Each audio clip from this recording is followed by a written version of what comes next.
जगननिहित पाणी वंदन वंदन तरुण तुलसी माला कंधर कंजनित सदय धवलासं विठ्ठल चिंतयामि।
ज्ञानेशो भगवान विष्णु निवृत्तिर भगवान हरः सोपानो भगवान ब्रह्मा मुक्ताख्या ब्रह्मचित्कला जयांचे केलिया स्मरण होय सकळ विद्यांचे अधिकरण तेची बंधू श्री चरण श्री गुरूंचे ते नमस्कारोनी आता भिनव वाग विलासिनी जे चातुर्यार्थ कला कामिनी ते श्री शारदा विश्वमोहिनी नमस्कारिली मिया।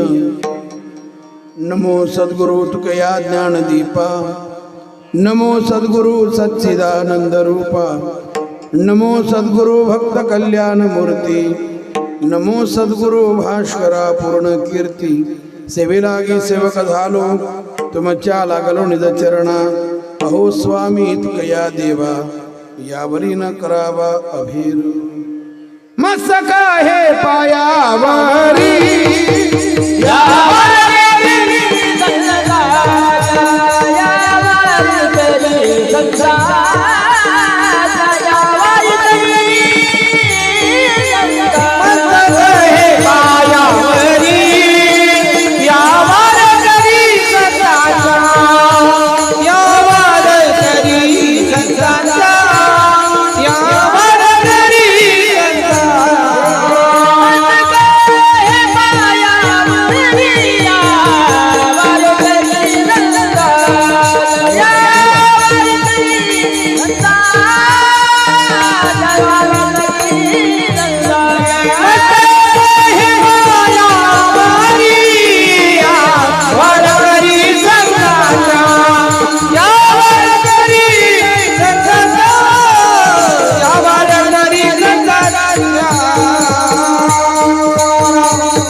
हनुमंत विराज पधारिये अंजनी कुमार पधारिये अंजनी कुमार आइए महाराज आइए हनुमंत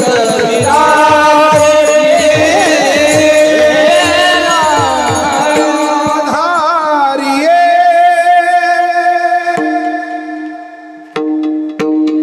अंजनी कुमार आइए हनुमंत विराजिये. आपल्या विशुद्ध आणि निर्मळ अंतःकरणामध्ये भगवंताच्या भक्तीचा उदय होण्याकरिता, या मातीला धन्यता प्राप्त होण्याकरिता, या भारत देशाला पुन्हा वैभवाचे दिवस दाखवण्याकरिता, आपली कुटुंब व्यवस्था पुन्हा एकरस होण्याकरिता आणि आपल्या आत्मउन्नतीचा पथ साकारण्याकरिता आपण सर्वजण मोठ्या श्रद्धेने, आदराने आणि निष्ठेने या धर्ममंडपामध्ये उपस्थित आहात. श्री पवित्र हनुमंतरायाच्या या प्रांगणामध्ये हे विशील मारते जरा कशामुळं त्यांचा माईक त्याला विशील बोलताना विशील नको मारू दे, स्वच्छ कर किंवा कमी कर आवाज.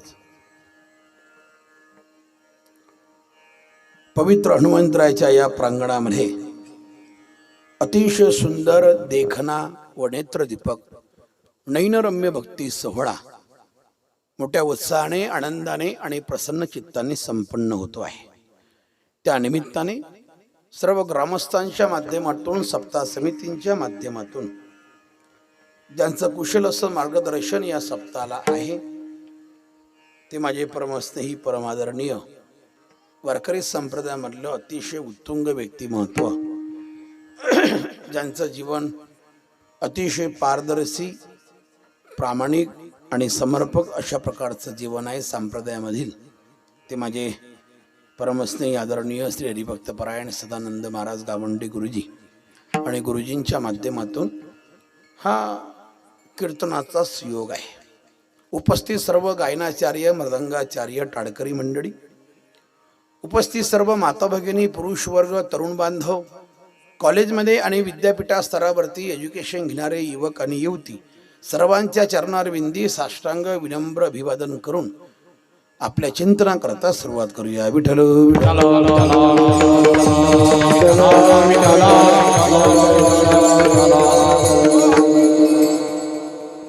मंडप अतिशय देखणा आहे, साऊंड सिस्टीम अतिशय गोड आहे, गुणीजन मंडळी अतिशय चांगली आहे, म्हणून हा शोभता शोभून दिसत नाही, हे तर आहेच. पण या सप्ताहाची खरी शोभा माझ्या दृष्टीने आणि खरं चैतन्य हे लहान लहान मुलं टाळ घेऊन या कीर्तनामध्ये उभी आहे, हे सप्ताहाची खरी शोभा आहे आणि खरं चैतन्य आहे. त्यांचं कौतुक करणं महत्त्वाचं आहे. जी माणसं टाळ घेऊन उभी राहायला पाहिजे होते ते खाली बसलेली आहे. त्यांचं आयुष्य गेलं पण त्यांना कधी टाळ घ्यावा असा वाटला नाही. इथून पुढं वाटेल हे शाश्वती नाही. ज्या वयात खेळणं बागडण्याचं वय आहे त्या वयात ते त्यांनी टाळ घेतला, आणि या वयात जर टाळ घेतला असेल तर त्यांचं भविष्य नक्कीच उज्ज्वल आहे, याच्यामध्ये काही शंका नाही. ज्ञानोबा तुकोबारायांच्या परमार्थाचा स्पर्श त्यांना झाला आणि बाळकडू त्यांना परमार्थाचं या वयात भेटलं. ते कोणत्याही क्षेत्रात जावं पण ते उत्तम नागरिक आणि उत्तम व्यक्ती म्हणून जीवन जगतील, याच्यामध्ये काही शंका नाही आहे. विठ्ठल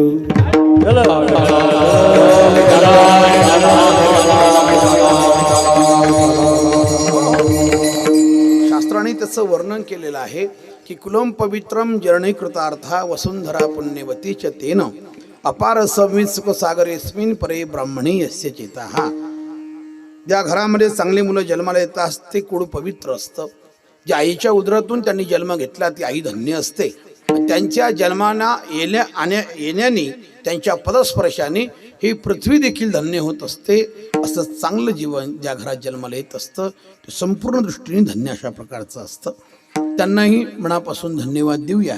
आणि या अभंगामधून जगद्गुरु तुकोबाराय महात्म्याच्या आणि संतांच्या जीवनाचा कार्य गौरव करताय, गुण गौरव करताय.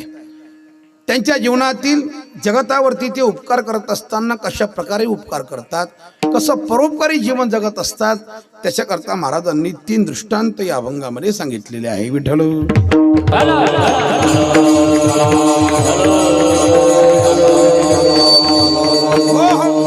पहिला दृष्टांत तो गुरुजींचा आहे, दुसरा दृष्टांत आई आणि मुलाचा आहे आणि तिसरा दृष्टांत नावेचा आहे. या 3 दृष्टांताचा आपल्याला विस्तारपूर्वक 2 तासामध्ये चिंतन करायचं आहे आणि बरोबर 10:30 वाजता प्रभूच्या चरणी सेवा समर्पित करायची आहे. या जगतामध्ये सामान्य जीवही राहत असतो आणि या जगतामध्ये महात्माही जीवन जगत असतो. महात्म्याच्या वरच्या अंगाला पाहिलं तर त्यांचं शरीर आणि आपलं शरीर वरून दिसण्याकरता सारखंच असतं, याच्यामध्ये काही फरक नसतो. इंद्रिया ज्यांना निसर्गाने त्यांना जी इंद्रिय दिलेली आहे तीच इंद्रिय आपल्याला दिलेली आहे. त्यांना 2 हात, आपल्याला 2 हात, त्यांना 2 पाय, आपल्याला 2 पाय. या इंद्रियामध्ये काही फरक नाही. दिसण्याकरता पाहिलं तर त्यांचा देह आणि आपला देह सारखाच आहे. पण सामान्य मनुष्य 100 वर्ष जरी जीवन जगला तरी तो सामान्यच राहतो आणि महात्मा 22 वर्ष जरी जीवन जगला तरी तो महात्माच राहतो. सामान्य मनुष्याचं जीवन तो कितीही दिवस राहिला या जगतावरती, जर त्याचे विचार सामान्य असेल तर तो सामान्यच राहील.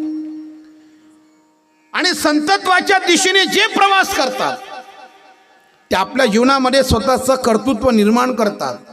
आपल्या साधनेने आणि आपल्या जीवन जगण्याच्या शैलीने ते संतत्वाला पोहोचत असतात. स्वतःचं जीवन संतत्व म्हणून जगतामध्ये सिद्ध करत असतात. ते करत असताना वरून पाहिलं तर सारखंच आहे, पण अंतकरणाची बैठक वेगळी असते म्हणून ते संत होतात आणि सामान्य राहतो. पाठीमागे फोटो लावला वैकुंठवासी श्रीराम महाराज मेहुणकरांचा, दिसण्याकरता तुमच्या माझ्यासारखेच आहे. वैकुंठवासी संत बोधे बाबा तुमच्या माझ्यासारखे दिसण्याकरता होते. स्वानंद सुकणीवासी सद्गुरू जोग महाराज दिसण्याकरता तुमच्या माझ्यासारखेच होते. एसपी कॉलेजचे प्राचार्य प्रातस्मरणीय वैकुंठवासी गुरुनाम गुरु मामासाहेब दांडेकर दिसण्याकरता तुमच्या माझ्यासारखेच होते. किती नावं घेऊ, वेळ कमी पडेल. सगळ्या संतांचा विचार करा, ते आपल्यासारखे दिसण्याकरता होते, फक्त फरक होता तो अंतकरणाच्या बैठकीचा. बाकी वरचा काही फरक नाही आहे. फरक आहे तो अंतकरणातल्या बैठकीचा.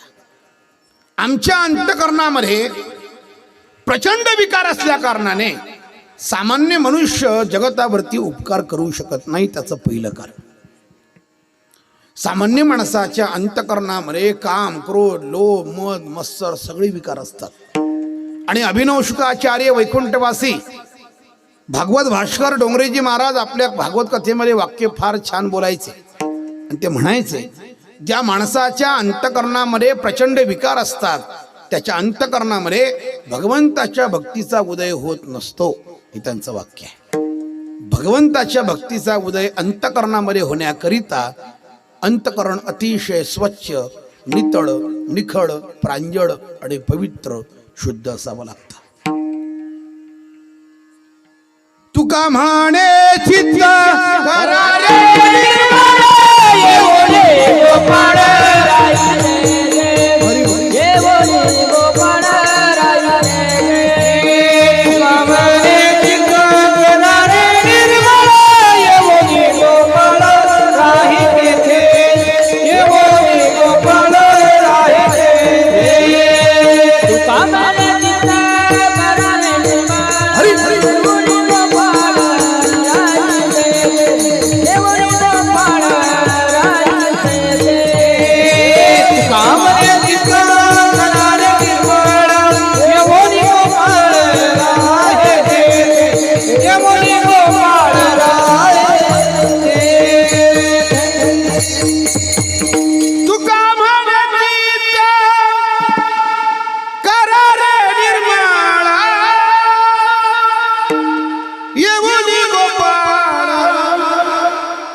संत महात्म्याचं अंतकरण अतिशय स्वच्छ, अतिशय प्रांजळ असतं. कोणाही बद्दल द्वेष नाही, कोणाही बद्दल मत्सर नाही, कोणाही बद्दल ईर्ष्या नाही, कोणाही बद्दल कोणतंही पाप त्यांच्या अंतकरणात निर्माण होत नाही. सामान्य मनुष्यही एखाद्या स्त्रीकडे पाहतो आणि संत महात्माही एखाद्या स्त्रीकडे पाहतो. पण सामान्य माणसाच्या अंतःकरणामध्ये पाप निर्माण होण्याची शक्यता नाकारता येत नाही जर त्याच्या अंतःकरणात विकार असेल तर. आणि संत महात्मा एखाद्या स्त्रीकडे पाहत असेल तर त्यांच्या अंतःकरणात विकार नसल्या कारणाने ते आईच्या दृष्टीने पाहतात किंवा बहिणीच्या दृष्टीने पाहतात. हा पाण्यामध्ये फरक आहे. अंतःकरणामध्ये पाप निर्माण होत असेल तर समजून घ्यावं आपण सामान्य आहोत. आणि अंतःकरणामध्ये जर आई किंवा बहिणीची भावना निर्माण होत असेल तर समजून घ्यावं आपण संतत्वाच्या दिशेने प्रवास करतोय. कारण जगातला असा कोणताच माणूस नाही आहे सामान्य असेल तो म्हणतोय मी. एखादं सुंदर फळ पाहिलं, एखादं सुंदर फूल पाहिलं आणि एखादी सुंदर स्त्री पाहिली तर मनामध्ये त्याच्या विकार निर्माण होत नाही, पाप निर्माण होत नाही असा माणूस जगतावरती नाही. हा माझा प्रश्न नाही आहे. हा प्रभू रामचंद्रांचा प्रश्न हनुमंतरायाला आहे. जेव्हा हनुमंतराय लंकेमध्ये गेले, सीतेचा शोध लावला आणि पुन्हा भगवंताकडे आले तेव्हा प्रभूने विचारलं, हनुमंता कशी आहे रे लंका? लंकेचं वर्णन फार ऐकलं, तू जाऊन आलास, कशी आहे लंका? हनुमंताने सांगितलं, प्रभू लंका स्वर्गापेक्षा सुंदर आहे, सोन्याची आहे, शुद्ध कांचनाची सप्तकोटी. काय तर रावणाचं वैभव आणि काय तर रावणाचं वलय निर्माण करताना जगद्गुरु तुकोबारांना सुद्धा तर रावणाच्या वैभवाचं वर्णन करण्याचा मोह नाही आवरला आणि तुकोबाराने सुद्धा त्याच्या वैभवाचं वर्णन केलं. महाराज जिथे 5 लक्ष घर 7 लक्ष घर विटेबंदीची आहे, शुद्ध कांचनाची सप्तकोटी. महाराज 24 कॅरेट सोन्याची 7 कोटी घरं त्याच्या सोन्यामध्ये, 1 लाख मुलं, 1.25 लाख नातू आणि 80,000 बायका. तुकोबारा सांगतात ऐसे 80,000 सुंदरा नारी. तुकोबाराने त्याच्या परिवाराचं त्याच्या वैभवाचं वर्णन केलं. सामान्य होता. 33 कोटी देव त्यांनी बंदीखान्यामध्ये ठेवले आणि त्या देवांना कामाला लावलं. त्यांनी कामाला ब्रह्मदेवाला पंचांग पाहण्याचं काम, सटवीला बाळांतपरण करण्याचं काम, गणपती बाप्पाला गाढवं चारून आणण्याचं काम. हे नाथ महाराज भावार्थ रामायणामध्ये वर्णन करताय. सटवी करी बाळांतपण, गाढवं ओढी गजानन. 33 कोटी देवांना त्यांनी बंदीखान्यामध्ये ठेवलं आणि त्यांच्यावरती सत्ता गाजवली. नवग्रहाच्या पायऱ्या केल्या त्यांनी. हा त्याचा दरारा होता की सामान्य होता. देवावरती विजय प्राप्त केला, देवतांना कामं वाटून दिली महाराज त्यांनी. एवढा त्याचा वैभवशाली संपन्न असणारा रावण, 1 लाख मुलं, 1.25 लाख नातू आणि 80,000 बायका. अलीकडच्या काळात असता इलेक्शनला उभा राहिला असता, बिन बॅनरचा निवडून आला असता. इतकं महाराज मतदान घरचं तर झिपड एवढं जप्त होण्याचं काही कारणच नाहीये. इतका वैभवशाली. प्रभूने विचारलं, हनुमंता नेमकं लंका कशी आहे सांग मला, वातावरण तिथलं कसं आहे सांग. हनुमंतराने सांगितलं, प्रभू लंका तशी खूप छान आहे, सुवर्णाची आहे. पण हे बोलांनो, तिथे मी गेलो आणि पाहिलं वातावरण तर विभीषणाचं घर जर सोडलं ना प्रभू, तर त्या लंकेमध्ये सज्जन माणसाचं घर कोणाचंच नाही. इतकी विचित्र आहे. लोक दिवसा ढवळ्या व्यभिचार करतात, ते लोक निशिचर आहे, राक्षस आहे, मांसाहार करतात, मद्यपानामध्ये धुंद असतात, माणसाचा मांस खातात ते लोक. इतके विचित्र राक्षस पाहिले. विवस्त्र स्त्रिया पाहिल्या प्रभू आणि मला वाईट वाटलं. इतकी सुंदर लंका पण राहणारे लोक चांगले नाहीये. प्रभूने विचारलं, हनुमंता असं पाहिलं वातावरण तू तुझ्या उघड्या डोळ्याने? म्हणे हो प्रभू. मग मला सांग, असं कोण आहे ज्याने सुंदर फूल पाहावं, सुंदर फळ पाहावं आणि एखादी सुंदर स्त्री पाहावी, कश्यनोचरते मनाः, त्याच्या मनाची चंचलता होणार नाही असा कोण माणूस आहे? तो आकर्षित होणार नाही त्या गोष्टीकडे. आणि तू तर विवस्त्र स्त्रिया पाहिल्या, तुझ्या मनात विकार निर्माण नाही झाले, तुझ्या मनामध्ये पाप निर्माण नाही झालं, तुझं मन चंचल नाही झालं? फुलम दृष्ट्वा फळम दृष्ट्वा, असं चांगलं काही पाहिल्याच्या नंतर चंचल मन होतच हनुमंता, तुझी अवस्था नाही झाली? हनुमंतराने उत्तर फार छान दिलं आणि हनुमंतराने सांगितलं, प्रभू असा जगतामध्ये कोणताच माणूस नाही, या तीन गोष्टी तुम्ही ज्या सांगितल्या त्या पाहिल्याच्या नंतर आकर्षित भाव तयार होणार नाही, मन चंचल होणार नाही. अतिशय बरोबर वाक्य आहे तुमचं.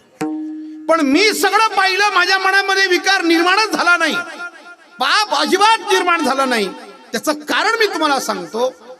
ज्याची आई पतिव्रता असते आणि ज्याचा वडील पवित्र असतो, शुद्ध असतो आणि ज्याच्या मुखामध्ये सतत तुमचं नामस्मरण चालू असतं, विकाराची काय ताकद आहे त्याच्या मनामध्ये निर्माण होण्याची, काही ताकद. माता यश पतिव्रता, पिता यश शुचिर्भूता. ज्याचा वडील पवित्र आहे, ज्याची आई पतिव्रता आहे आणि सतत तुमचं भजन त्याच्या मुखात आहे, काय ताकद आहे विकाराची त्याच्या अंतःकरणात निर्माण होण्याची. माझ्या उघड्या डोळ्यांनी सगळा प्रकार पाहिला प्रभू, पण तुमची शपथ घेऊन सांगतो, माझ्या अंतःकरणामध्ये विकार निर्माण झाला नाही, माझं मन चंचल झालं नाही, माझ्या मनामध्ये कोणताही वाईट भावना निर्माण झाली नाही. अंतःकरणामध्ये जर विकार असेल तर चंचल मन होणार म्हणजे होणार, त्याच्यामध्ये काही शंका नाही. आणि कोणी असं स्वतःचा आविर्भाव सांगू नये की मी संतत्वाच्या दिशेने प्रवास करतोय, काही गरज नाही सांगण्याची. तो स्वतःचं आत्मपरीक्षण स्वतः कर आणि या गोष्टी पाहिल्याच्या नंतर दुसऱ्याची गाडी, बंगला, पैसा, प्रतिष्ठा, मान, सन्मान, वैभव हे पाहून जर तुझ्या मनामध्ये कोणताच आकर्षक भाव तयार होत नसेल, कोणताच विकार तयार होत नसेल, तर तुझा प्रवास संतत्वाच्या दिशेने आहे. विठ्ठल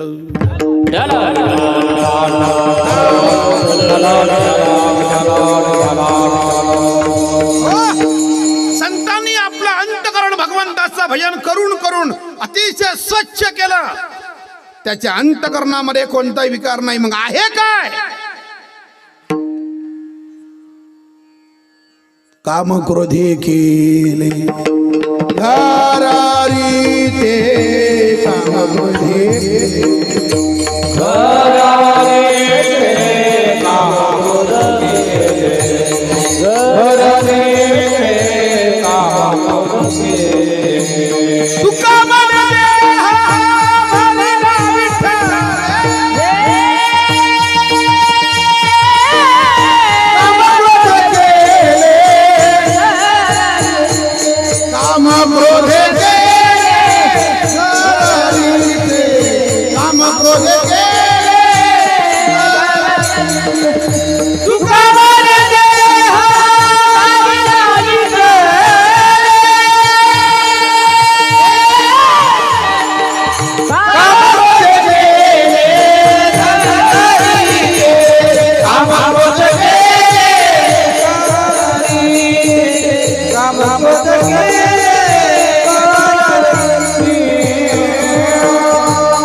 श्रीराम प्रभू जेव्हा वनवासामध्ये जाताय आणि 3 ऋषींची भेट माझ्या प्रभूला होती आहे.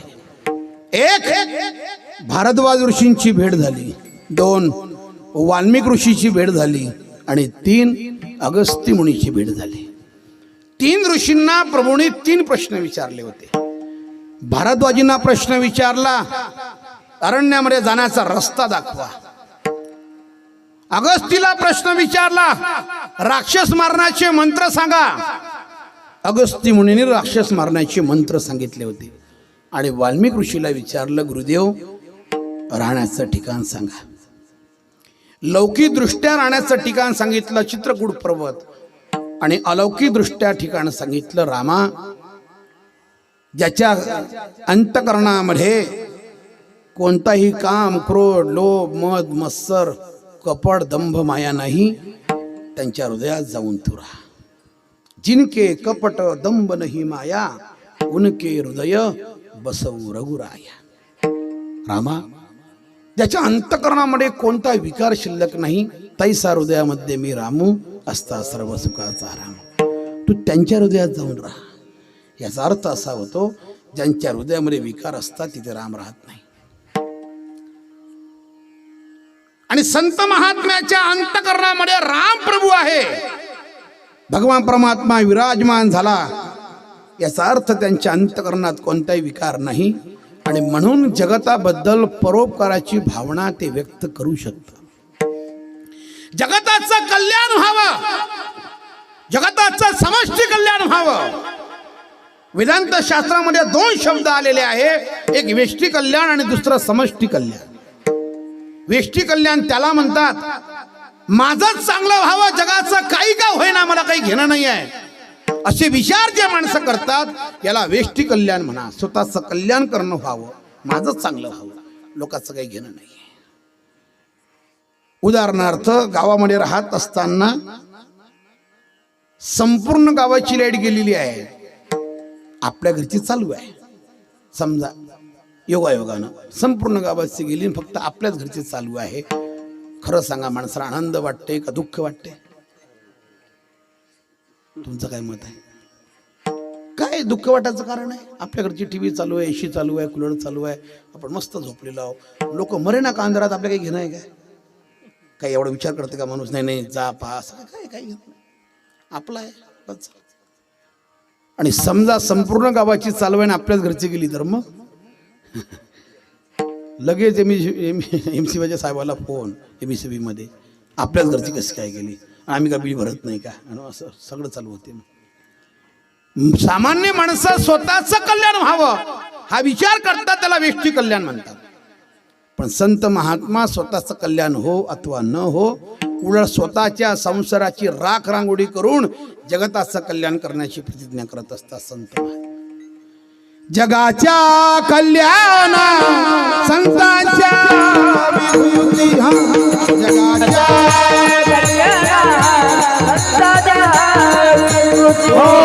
जगाच्या कल्याण संतांच्या विभूती, जगाच्या कल्याण संतांच्या विभूती.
यांचं कौतुक करावं असं माझं मत आहे. मला असं वाटतं, जरा टाळ्या वाजवून गोड गातायत ना, ते खूप सुंदर साथ करताय म्हणून.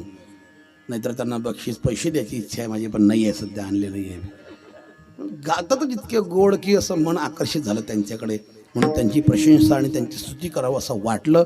अवास्तव नाही, रिअल फॅक्ट आहे, वास्तव आहे. गोड गातात आणि गोड साथ करतात. माझे परमस्नेह विष्णू महाराज, स्वानंद सुकणेवासी सद्गुरू जोग महाराज शिक्षण संस्थेचे एक आदर्श विद्यार्थी आहे. आणि भजन भीष्म संत बोधे बाबा यांच्याकडे फार चातुर्मासाचा कालावधी काढला आणि बाबांच्या गोड चाली त्यांनी आपल्या आयुष्यामध्ये पारंगत केल्या. माऊली आहे वाजवण्याकरता, वडिलांचा वारसा चालवत आहे. स्वतःची नोकरी करूनही वडिलांचा वारसा भागातले कार्यक्रम चालू ठेवत आहे. स्वतःचा प्रपंच सांभाळून आणि आपल्या नोकरीचा व्यवसाय सांभाळून सुद्धा मस्तपैकी आपले भागातले कार्यक्रम छानपैकी पार पडतात. आणि नोकरी असल्यामुळे मग त्यांना देण्याकरताही फारशी काय आपल्याला अडचण राहत नाही. कमी जास्त दिली देऊ नका, दिले तरी मग काही ते म्हणत नाहीत. काही आहे बा, एक व्यवसाय दुसरा जोड व्यवसाय आहे आपला. अतिशय प्रेमातलं बोलणं आहे म्हणून. आणि हे अतिशय प्रेमाची स्नेहाची माणसं आहे, एका जीवानी साथ करतात, म्हणून त्यांना मनापासून धन्यवाद. महाराज बोलताय की संत महात्मा हा जगताच्या कल्याणाचा विचार करू शकतो, कारण अंतःकरण अतिशय स्वच्छ आहे. सामान्य माणसं हे विचार करू शकत नाही. कीर्तन ऐकून सुद्धा, कीर्तन करून सुद्धा सामान्य माणसाच्या अंतःकरणामध्ये परोपकाराची भावना निर्माण नाही होत. जगताचं कल्याण व्हावं याच्याकरता त्याचे प्रयत्न दिसत नाही. तो स्वतःचं कल्याण करून घेईल. संप्रदायामध्ये आल्याच्या नंतर संप्रदायाच्या भरोशावरती तो त्याचं खूप काही चांगलं करून घेईल. पण संप्रदाय करता काही जीवन जगावं आणि वारकरी संप्रदायाचं काहीतरी कार्य मोठ्या प्रमाणात व्हावं असे प्रयत्न दिसत नाही त्याचे. आणि ते प्रयत्न दिसत नाही त्याचं महत्वाचं कारण त्याच्या अंतःकरणामध्ये प्रचंड विषयाच्या लालसा दडलेले आहे. जरी तो संप्रदायाच्या प्रवाहामध्ये आहे तरी अंतःकरणामध्ये प्रचंड विकार आहे. आणि विकार असल्या कारणाने तो जगताचं कल्याण व्हावं ही अपेक्षा कधी करत नाही. त्या दिशेने त्याचा प्रवाह दिसत नाही माणसाला. तो व्यक्तिगत जीवन आपल्या स्वतः करता जगत असतो आणि संप्रदायाच्या भरोश्यावरती स्वतःचं जीवन मोठं करत असतो.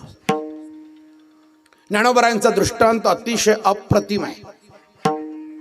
ज्ञानोबारायांसारखा दृष्टांत प्रभू व्यक्तिमत्व या जगाच्या पाठीवर, या अवनी तलावरती शोधूनही सापडणार नाही.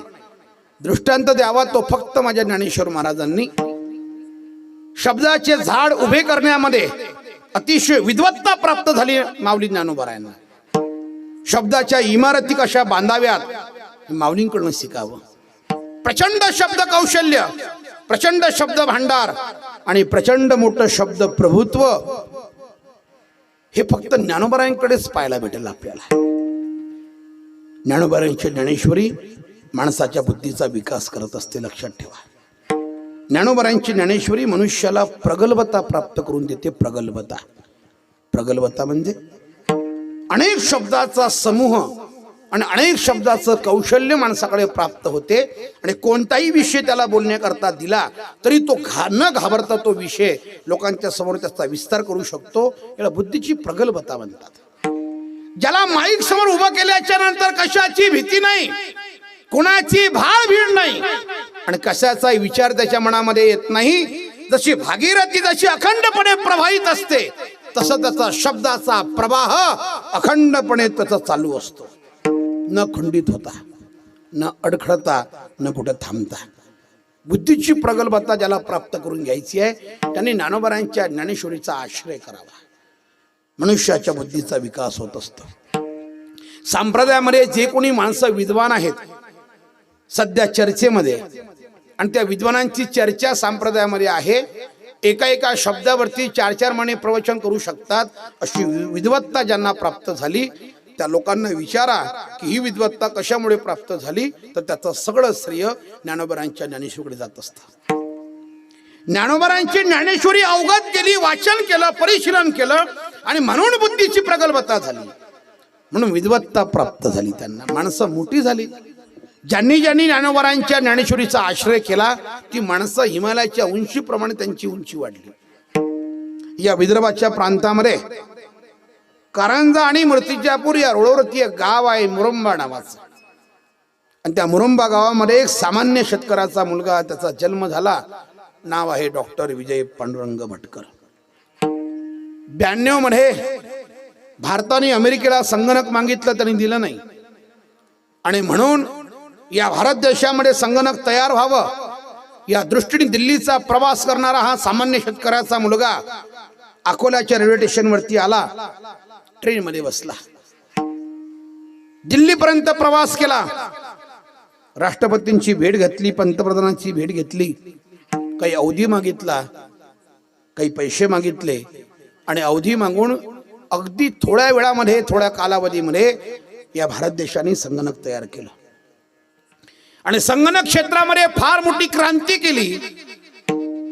म्हणून त्यांचा सत्कार झाला आणि मुलाखत घेतली आणि प्रश्न विचारला पत्रकार लोकांनी, साहेब एवढ्या कमी वेळामध्ये तुम्ही एवढी मोठी क्रांती केली, संगणक क्षेत्रामध्ये फार मोठं नाव केलं, हे घडण्याच्या पाठीमागे रहस्य काय सांगा?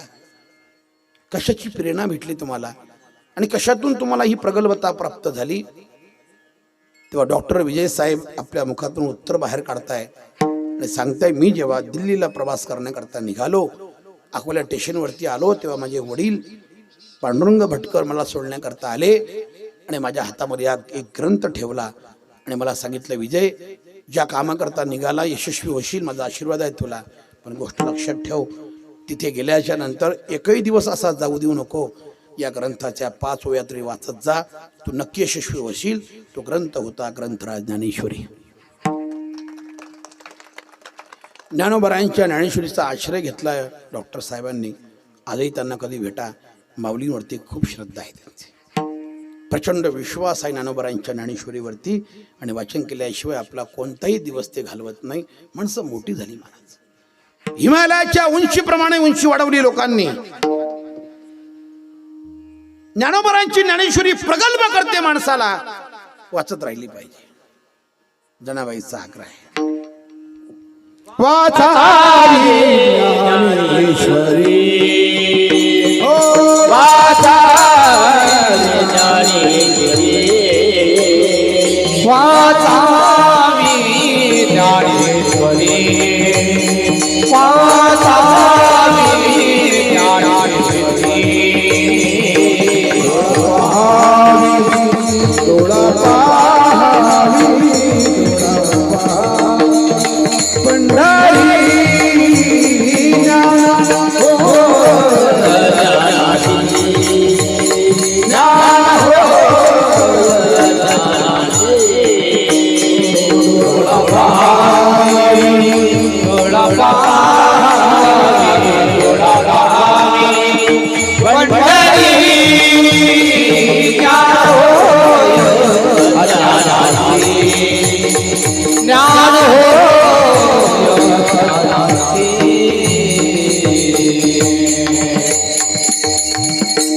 डोळा पाहावी, डोळा पाहावी, डोळा पाहावी पंढरी ज्ञान होय ज्ञानासी. अज्ञानी मनुष्य ज्ञानी होतो. ज्ञानोबरायांच्या ज्ञानेश्वरीचा आश्रय घेतल्याच्या नंतर ओबी महाराजांची अप्रतिम आहे दृष्टांत, अप्रतिम आहे. माऊली बोलताय की सामान्य माणसाचा वरचा देह जरी साधूचा असला, साधूचा, वरून त्याला पाहिल्याच्या नंतर जरी तो संत वाटत असेल त्याच्या वेशाकडे बघून, पण त्याच्या अंतकरणामध्ये जर प्रचंड विकार असेल तर तो जगताचं कल्याण करू शकत नाही. त्याचं जीवन कसं आहे? त्याचं जीवन वरच्या अंगाने फक्त साधूचं आहे. आणि कशाप्रमाणे? वरी भगवा झाला ना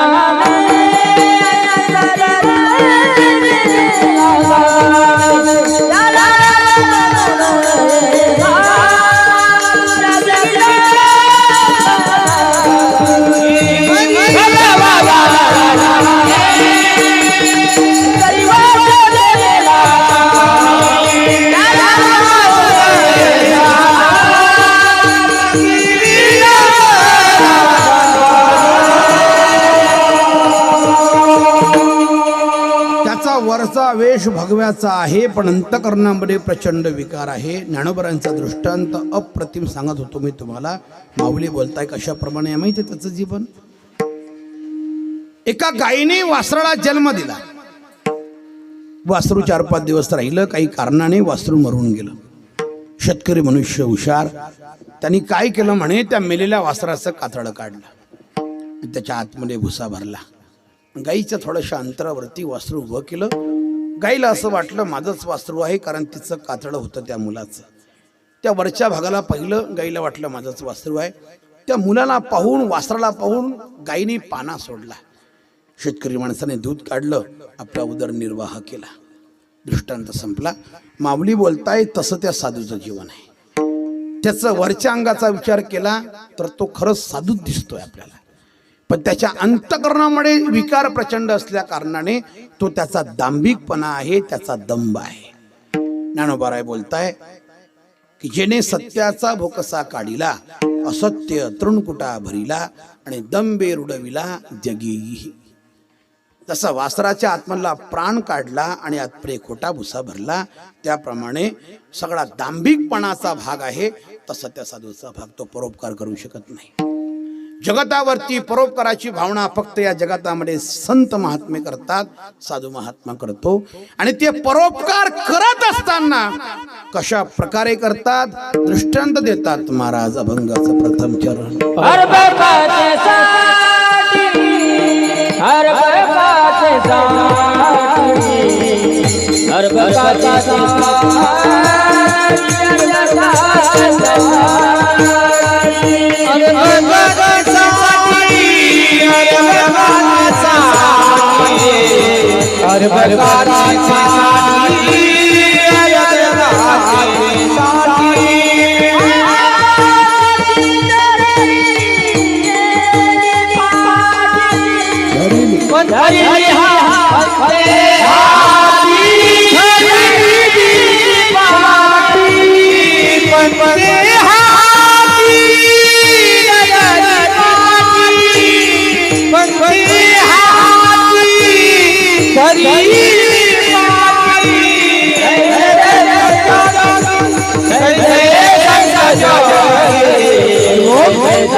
दृष्टांतासह आपल्या सर्वांना पटवून देण्याकरता दृष्टांत सांगितला महाराजांनी.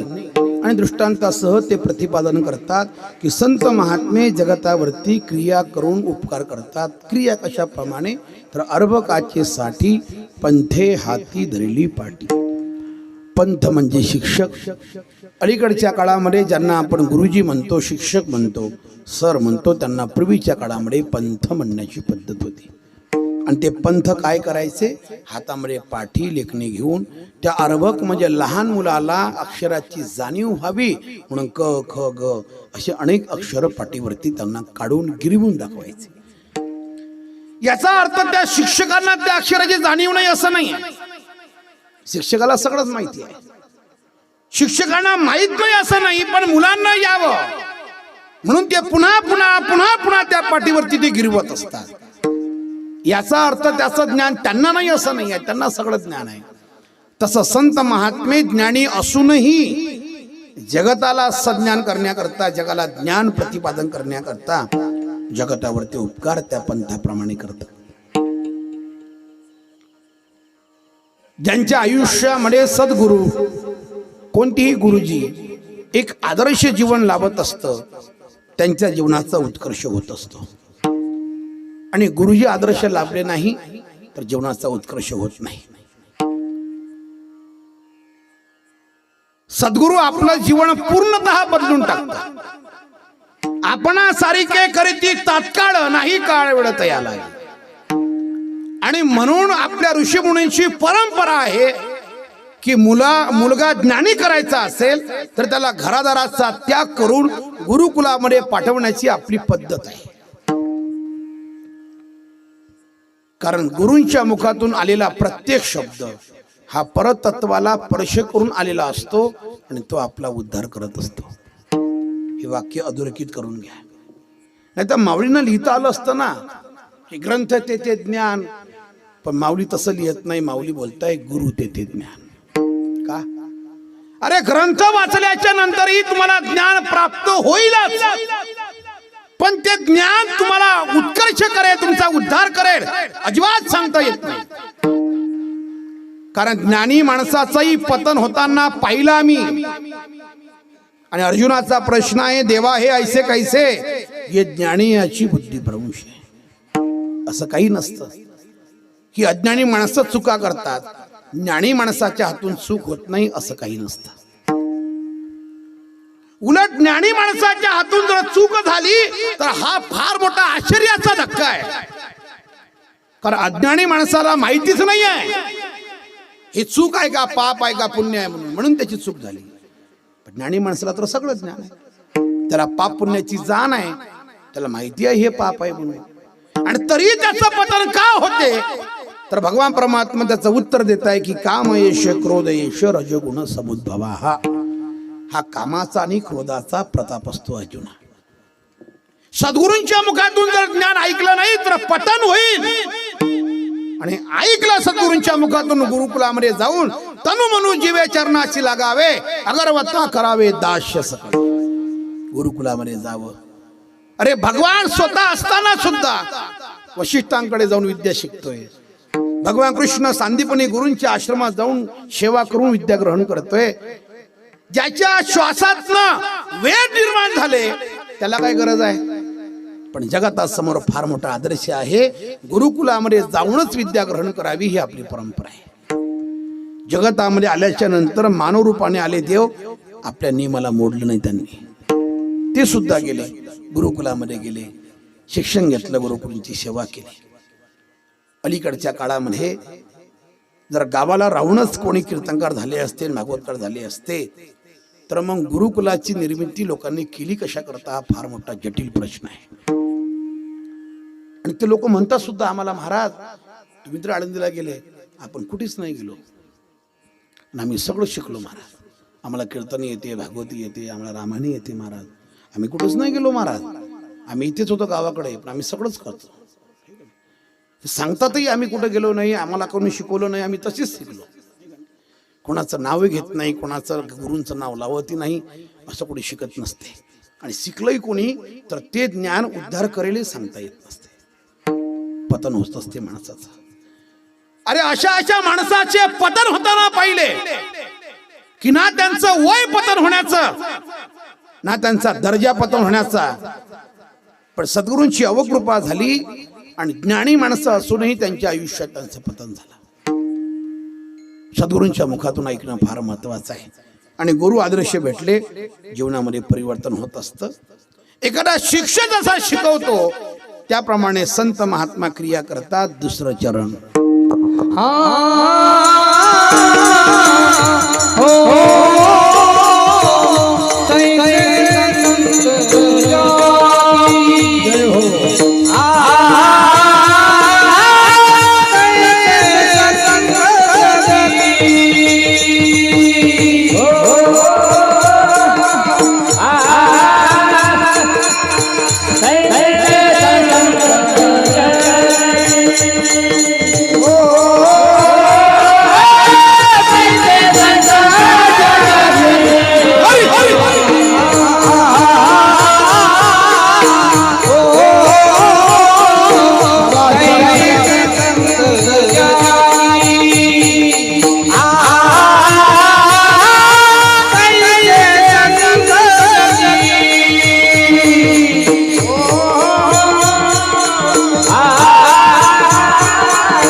हे सदानंद गुरुजींनी 4 महिने चातुर्मासामध्ये आपल्या आश्रमात दर द्वादशीला कीर्तन ठेवलं, त्याचा हा परिणाम आहे. हे का? आश्रमावरती महाराज सतत भजन कीर्तन चालू असते ना, मग तिथे काही आळंदीवरून काही थोडी येत असतात. याच लोकांना तयार केलं गुरुजींनी. बघा ते आपल्याला उपयोगाला आले. काल परवा मी कीर्तना करता गेलो अकोल्याला, मोठ्या उंबरीमध्ये. आपल्याच ग्रुपमधला माणूस होता भूषण महाराज. अप्रतिम जोरात सुटला होता गडी. मला जमलं गड्या. आता आपलेच माणसं आहेत, तिकडं तिकडं काही नाही. आपलीच माती, आपलेच माणसं, आपलेच धांडे, आपलेच कंस. हे आपलेपणाचा भाव आहे. आणि आश्रमाचा हा परिणाम आहे गुरुजींच्या. त्या आश्रमात सतत भजन, नित्य कीर्तन, प्रवचन चालू असतं. आणि त्याचा परिणाम गाण्याचा अंग, चालणे म्हणण्याचा अंग, वारकरी पद्धतीने एक सगळे लोक शिकून गेले महाराज. असं होत असते ते. आश्रम निर्माण झाला की आश्रमातून असे अनेक गुरुजन लोक बाहेर पडत असतात. तिथे सारखं भजन कीर्तन होत असते. महाराज बोलतायत त्या गुरुजीप्रमाणे, त्या शिक्षकाप्रमाणे संत महात्मे पुन्हा पुन्हा पुन्हा पुन्हा त्या लोकांना जाणीव व्हावी त्याची म्हणून परोपकार करत असतात. मग महाराज आपण दृष्टांत दिला होता ना, 2 चरणाचा अभंग झाला असता तरी संप्रदायामध्ये चालला असता. कारण संप्रदायामध्ये 150 चरणाचे अभंग आहे, तसे 2 चरणाची अभंग आहे. 2 चरणाचा अभंग कोणता आहे? घालील लोटांगण वंदीन चरण, डोळ्यानं पाहिन रूप तुझे, प्रेमे आलिंगिन आनंदे पूजन, भावे ओवाळीन म्हणे नामा. 2 चरणाचा अभंग. 150 चरणाचा अभंग. पांडुरंगा करू प्रथम नमन, दुसरे चरणा संताचिया. 150 चरणाचा. 100 चरणाचे आहे, 150 चरणाचे आहे. 2 चरणाचे अभंग झाला असताना महाराज तुम्ही आणखी दृष्टांत वाढवून अभंग 4 चरणाचा करण्याची काय आवश्यकता होती, असा प्रश्न जर केला तर संत महात्म्याचं हे कौशल्य असतं. एका चरणामध्ये काही उणीव दोष दिसला तर नंतर ते दुसरं चरण तयार करतात. दुसऱ्या चरणात काही उणीव दोष दिसला तर तिसरं चरण करतात. जोपर्यंत समर्पक दृष्टांत त्याच्यामध्ये येत नाही आणि सिद्धांताला ते जुळत नाही, तोपर्यंत दृष्टांताची पखरणच्या पखरण ते देत असतात. संतांचं कौशल्य आहे. चंदनाचे हात पायही चंदन, कवणे अंग. एका चरणामध्ये चंदनाचा दृष्टांत आहे, लगेच त्याच्या उत्तरामध्ये परिसाचा दृष्टांत आहे. संतांचं महत्व सांगत असताना चंदनाप्रमाणे आहे म्हणून थांबले नाही. कारण चंदन सर्वांना शीतलता प्राप्त करून देते. पण चंदनाच्या सोबत काही झाडं अशी असतात की त्या झाडांना चंदन स्वतःचा गुण देऊ शकत नाही. कोणतं झाड? बांबू. बरोबर आहे. कोणी? बांबू. बरोबर आहे तुमचं. अरे का हो महाराज, तुमचंच बरोबर आहे. बांबू, वेळू, त्याला कधी चंदन आपल्याप्रमाणे बनवत नाही. हा चंदनाचा उणीव आहे, दोष पण आहे. संत तसे नसतात. म्हणून दृष्टांत दिला परिसाचा. परिस लोखंडाला सोनं बनवतं, हा परिसाचा गुण आहे. मग थांबले का? नाही. त्याच्यामध्ये सुद्धा उणीव आहे ना.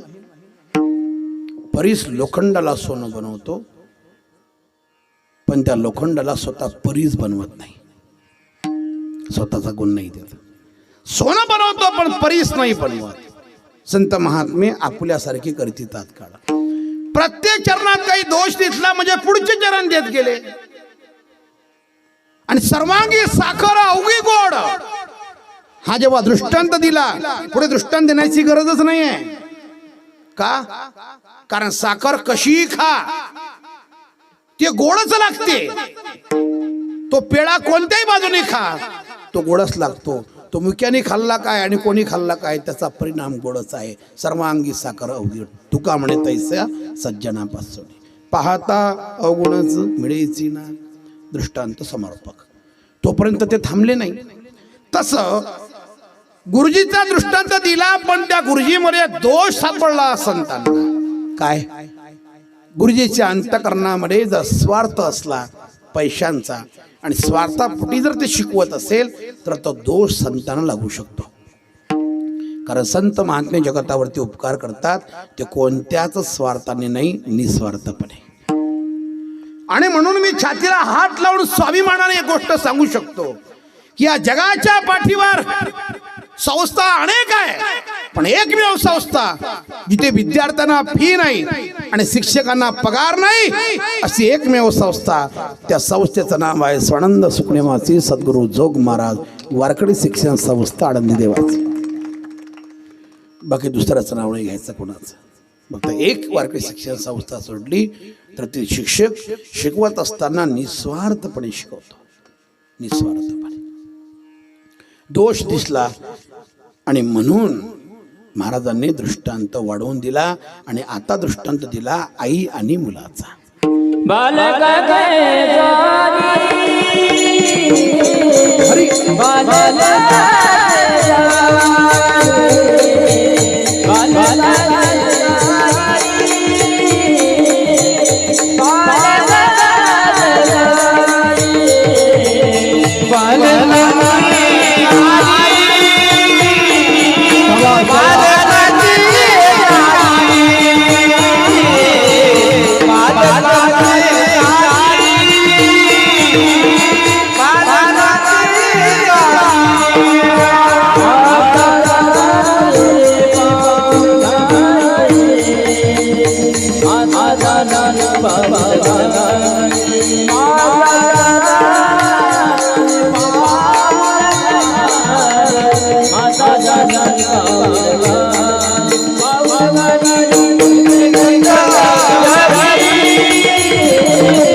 दृष्टांत दिला आई आणि मुलाचा.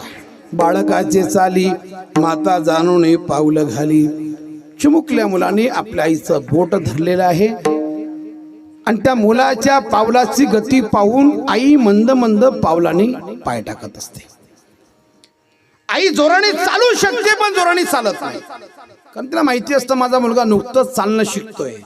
त्याच्या पावलाची गती पाहून आपलं पाऊल टाकते ती आई. आई आणि बालकाचा दृष्टांत जगद्गुरु तुकोबाराय देत आहे.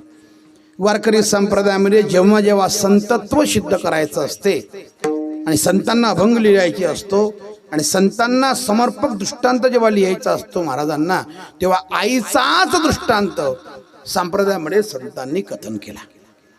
दुसरा समर्पक दृष्टांत संतांनाही सापडला नाही. आई जशी मुलावरती प्रेम करते तसे संत प्रेम करतात असं समीकरण सांगितलं संत. दृष्टांत समाजाला पटवून देत असताना, त्याचं श्रेष्ठत्व सांगत असताना दृष्टांत फक्त आईचाच सांगितला महाराज. संतांना जेव्हा उपमा दिली तेव्हा आई वडिलाचीच उपमा, आईचीच उपमा दिली संत महात्म्याला जगद्गुरु तुकोबारायांनी. तुम्ही संत माया बाप कृपावंत, तुम्ही संत माया बाप कृपावंत, तुम्ही संत माया बाप कृपावंत, तुम्ही संत माया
तुम्ही संत माय बाप कृपावंत.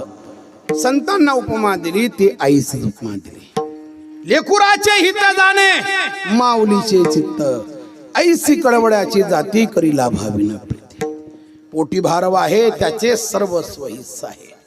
तुका म्हणे माझे तुम्हा संतावरी ओझे. संतत्व सिद्ध करत असताना समर्पक दृष्टांत हा आईचाच दिला. याचा अर्थ असा आहे, संतांच्या नंतर जर पूजनीय कोणी असेल तर ती आपली माता असते. संतांच्या बरोबरीचं जीवन त्या आईचं असतं. संत जसे उपकार करतात तसे माता आपल्यावरती उपकार करते. जननी जन्म भविष्य स्वर्गादपि गरेसी. आपले जन्मदाती आई आणि आपले जन्मभूमी या दोन्ही मातेच्या उपकारा म्हणून मनुष्य कधी उत्तीर्ण होऊ शकत नाही. मनुष्य किती मोठा झाला या दोन मातृभूमीच्या आणि जन्मदाती आईच्या उपकारातून उत्तीर्ण होऊ शकत नाही. सदैव ऋणात राहावं लागतं त्यांच्या. सदैव ऋणात कितीही करा त्यांच्याकरता मनुष्य उत्तीर्ण होऊ शकत नाही. आणि म्हणून शास्त्र सांगतं 12 वर्षानंतर देखील संन्यासी महात्मा ज्यांनी गाव सोडलं, घरादाराचा त्याग केला, आईवडिलाचा त्याग केला आणि संन्यासी झाला, आपल्या गावात कधी येत नसेल तो तरी त्यालाही आदेश आहे की एक तप झाल्याच्या नंतर 12 वर्षानंतर आपल्या जन्मभूमीचं दर्शन घेण्याकरता त्यांनी गेलं पाहिजे. त्या मातीला आपल्या कपाळावरती लावलं पाहिजे. आणि ज्या आईने जन्म दिला त्या आईच्या चरणारविंदी साष्टांग प्रणिपात त्यांनी घातला पाहिजे. संन्यासी महात्मा देवाच्याही पाया पडत नसतो, एवढा त्याचा अधिकार महान आहे. आपला स्वतःचा दंड लावतो देवाच्या चरणावर, तो नमन करत नाही. स्वतःचा बाप जरी जवळ आला तरी बापाने त्याचं दर्शन घ्यावं इतका त्याचा अधिकार मोठा आहे. आणि अशाही संन्याशाला आईच्या समोर येण्याचा जेव्हा प्रसंग येतो तेव्हा त्यांनी दोन्ही गुडघे टेकून साष्टांग प्रणिपात करावा त्या आईच्या चरणारविंदी आणि आपल्या अश्रूंचा अभिषेक करावा तिच्या चरणारविंदी. इतका अधिकार तिचा मोठा आहे. आईपेक्षा मनुष्य कोणताही असो तो मोठा होऊ शकत नाही. हृदयाच्या मखमली पेटीमध्ये साठवून ठेवणारे फक्त 2च शब्द असतात गळ्या. तिला आई असं म्हणतात. जी हाताचा पाळणा करते, नेत्राचा दिवा करते आणि सृष्टीचं सौंदर्य दाखवते, तिला आई म्हणतात. स्वतः उन्हात राहून आपल्या मुलाच्या डोक्यावरती पदर ठेवते, तिला आई म्हणतात. मुलाने अंथरूण रात्री ओलं केलं, तो ओल्या जागेमध्ये स्वतः झोपते आणि रात्रभर मुलाला कोरड्या जागी झोपवते, तिला आई असं म्हणतात. जेवण चालू असतं रे त्या आईचं. आणि जेवण चालू असताना आपण लहान असतो, आईच्या ताटापुढे रांगत असतो, खेळत असतो आणि अचानक आपण देहधर्म करतो, घाण करतो. आई तक्रार नाही करत गड्या. विना तक्रार करता जेवणारा ताट बाजूला ठेवते, हात धुते आणि स्वतःचं ताट सारून अगोदर आपल्याला स्वच्छ करते, तक्रार न करता. पुढचं वाक्य जरा थोडंसं कटू बोलणार आहे मी.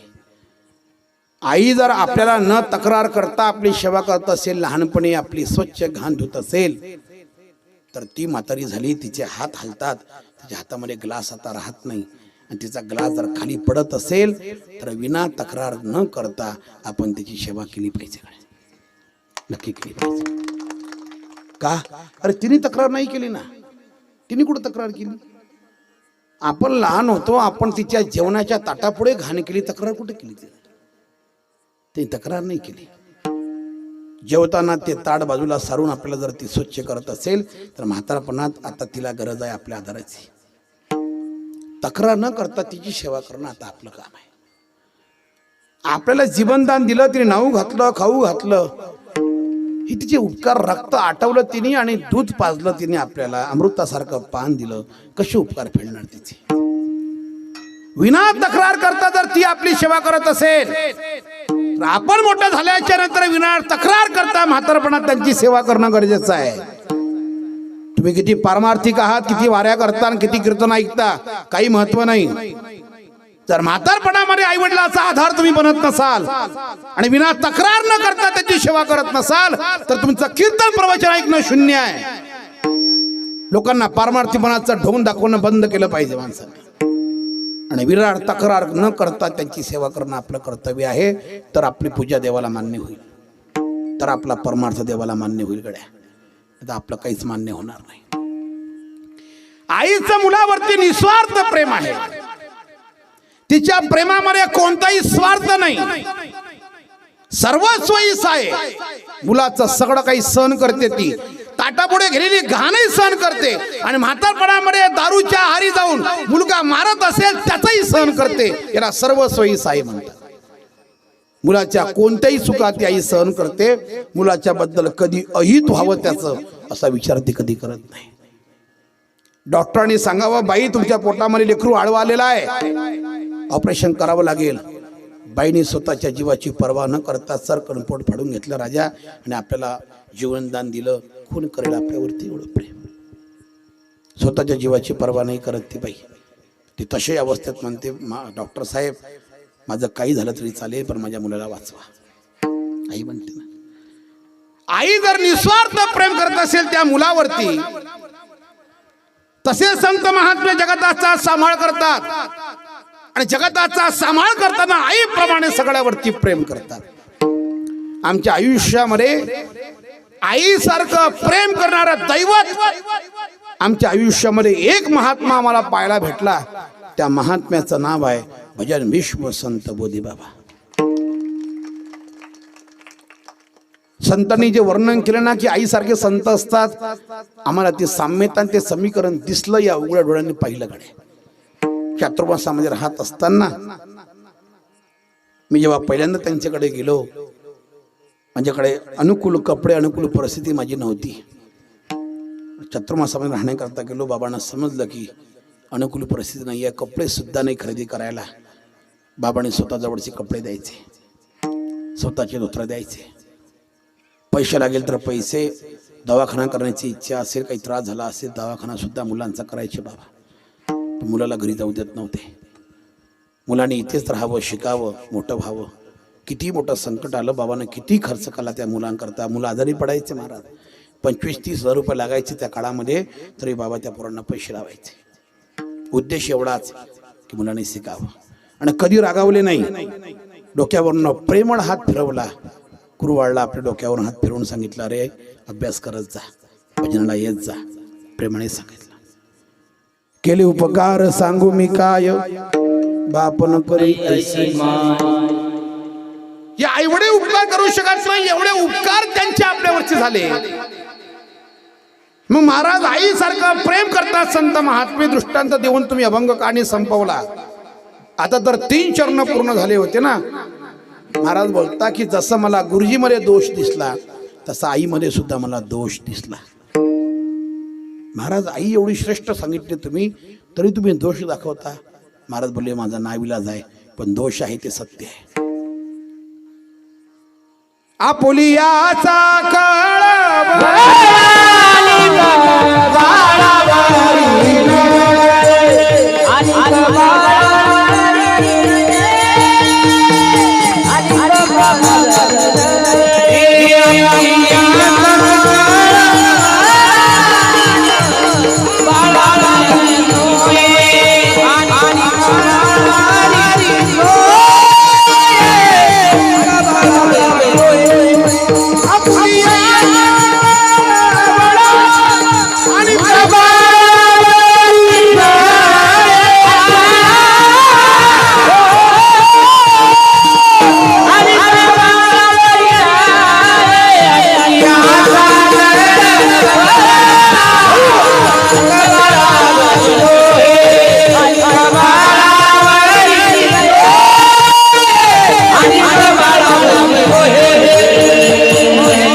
आईमध्ये हा दोष आहे, ही उणीव आहे की आई मुलावरती प्रचंड प्रेम करते, जीवापाळ प्रेम करते, पण आई आपल्याच मुलावरती प्रेम करते, आपल्या शेजारच्या जाऊच्या मुलावरती तेवढं प्रेम करत नाही. आणि तोच दोष संतांना लागू नये म्हणून समर्पक दृष्टांत सांगितला महाराजांनी. तो दृष्टांत अतिशय समर्पक आहे. दृष्टांत आहे नावेचा.